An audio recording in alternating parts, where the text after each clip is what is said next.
Bonjour à chacun et chacune, je vous souhaite une bonne journée. Que le Seigneur nous manifeste ce qu'il a envie de nous manifester en cette journée, qu'il se révèle à nous.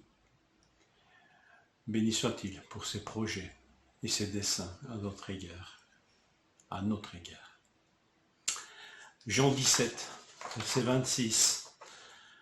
Parole du Seigneur Jésus, je leur ai fait connaître ton nom et je le leur ferai connaître encore, afin que l'amour dont tu m'as aimé soit en eux et que moi, je sois en eux.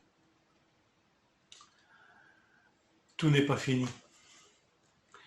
Dieu n'a pas encore fini de se faire connaître à ses enfants. Quelle vision dynamique de la foi. Toujours dans une tension fructueuse entre ce qui est déjà accompli et ce qui reste à accomplir, entre ce qui est connu et reste à connaître. Et vous pourriez multiplier ainsi toute cette tension fructueuse entre ce qui est déjà et ce qui n'est pas encore. Nous sommes sauvés et en train d'être sauvés, et nous serons sauvés. Alors voilà, multiplier. Et c'est une tension merveilleuse que le Seigneur nous donne de vivre, parce qu'elle est, encore une fois, elle est merveilleuse parce que fructueuse. Donc Jésus nous a fait connaître le nom du Père. Je leur ai fait connaître, c'est du passé, c'est de l'accompli. Mais ici, il ne s'agit pas d'une pure connaissance intellectuelle, théologique, dont on peut finalement se glorifier, mais c'est une connaissance relationnelle. Je ne peux pas m'empêcher de voir qu'au verset qui précède, le verset 25, il est dit « Père juste, le monde ne t'a pas connu ». Et le verset 26, « Je leur ai fait connaître ton nom ». Alors, est-ce ce nom stricto sensus de Père juste que Jésus leur fait connaître et leur fera connaître? Moi, je le crois, Père en tous les cas. C'est ainsi que Jésus commence la prière de Jean 17, en s'adressant à son Père. Connaître Dieu comme le Père, dans ce mystère trinitaire où les disciples sont introduits par le Fils. Pas seulement connaître Dieu comme étant Père en tant que créateur, mais en tant que Père du Fils éternel. C'est dans ce mystère-là que le Seigneur nous fait entrer, et c'est dans ce mystère que réside la vie éternelle. La vie éternelle, c'est de connaître Dieu et de connaître celui qui l'a envoyé, Jésus-Christ, son Fils. L'amour dont le Père aime le Fils est destiné à demeurer en nous, qui croyons au Père, au Fils et à l'Esprit, qui au moment où la prière de Jésus est dite, l'Esprit est encore promis et pas encore répandu.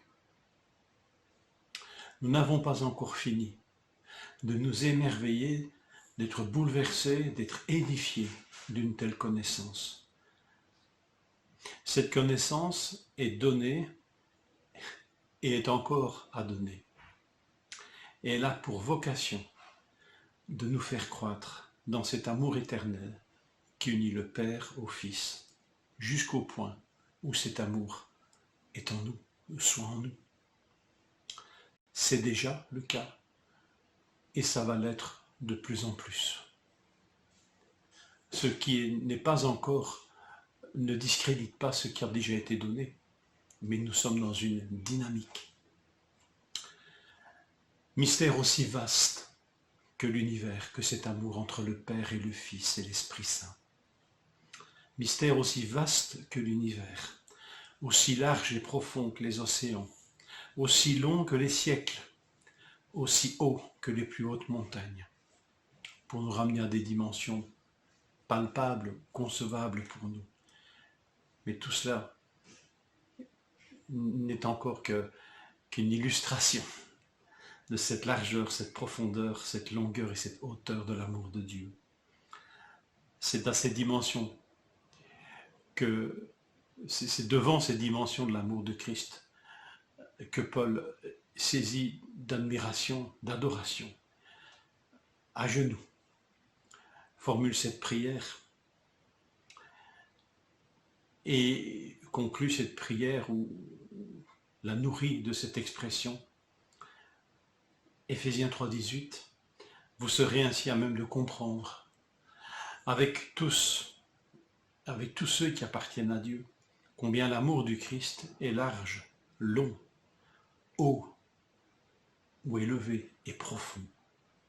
Oui, vous serez à même de connaître cet amour qui surpasse tout ce qu'on peut en connaître, et vous serez ainsi remplis de toute la plénitude de Dieu. Alors qu'à la prière de Jésus de Jean 17, nous puissions ajouter cette requête d'Éphésiens 3, versets 18 à 19. Que le Seigneur nous remplisse de cet amour qu'il unit à son Fils par l'Esprit. Bonne journée, remplie de cet amour.